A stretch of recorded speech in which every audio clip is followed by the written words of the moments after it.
Assalamualaikum warahmatullahi wabarakatuh. Selamat pagi. Hari ini kita akan belajar tentang kalimat thayyibah ta'awudz ya, bersama-sama ya anak-anak ya.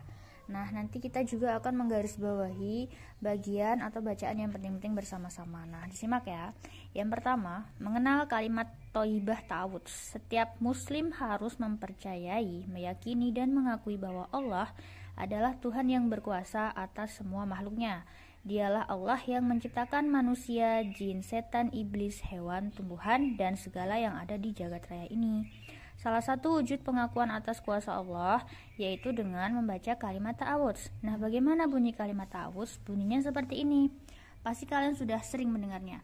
A'udzubillahi minasyaitonirrajim. Nah, itu adalah bunyi kalimat ta'awudz. Artinya, aku berlindung kepada Allah dari godaan setan yang terkutuk. Nah, bacaan ta'awudz disebut juga dengan isti'adah. Digarisbawahi ya. Nah, ta'awudz merupakan doa perlindungan kepada Allah dari gangguan setan laknatullah. Nah, ini ta'awudz merupakan doa perlindungan kepada Allah dari gangguan setan laknatullah.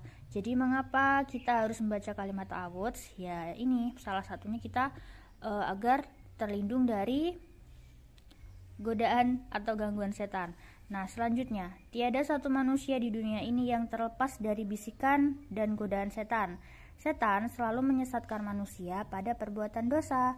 Mereka berusaha mengajak manusia untuk melanggar perintah Allah. Setan senantiasa menjauhkan manusia dari kebaikan.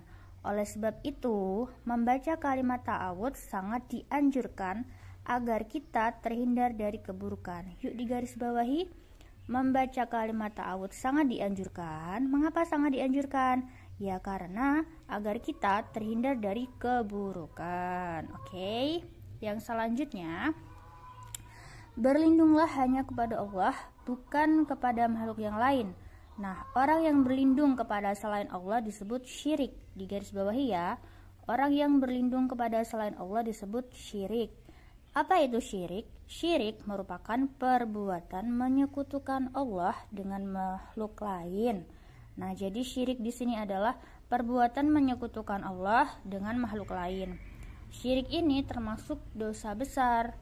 Nah, pelaku perbuatan syirik disebut musyrik. Jadi orang yang syirik itu disebut dengan musyrik. Oke, next anak-anak, kita lanjut ke halaman 7. Materi kedua yaitu tentang ketentuan membaca kalimat ta'awudz. Nah, hukum membaca kalimat ta'awudz adalah sunnah. Digarisbawahi yuk. Hukum membaca kalimat ta'awudz adalah sunnah, yang artinya jika dikerjakan mendapat pahala dan jika ditinggalkan tidak berdosa. Nah, meskipun begitu, kita hendaknya membiasakan diri mengucapkan kalimat ta'awudz sesuai waktu yang dianjurkan. Lalu kapan waktu yang tepat untuk membaca kalimat ta'awudz? Nah, ini dia waktu-waktu yang tepat yang dapat kita baca ketika kita membaca kalimat ta'awudz. Yang pertama, nah ini pasti sudah sering kalian lakukan sebelum membaca Al-Quran. Lalu ketika akan memulai sholat.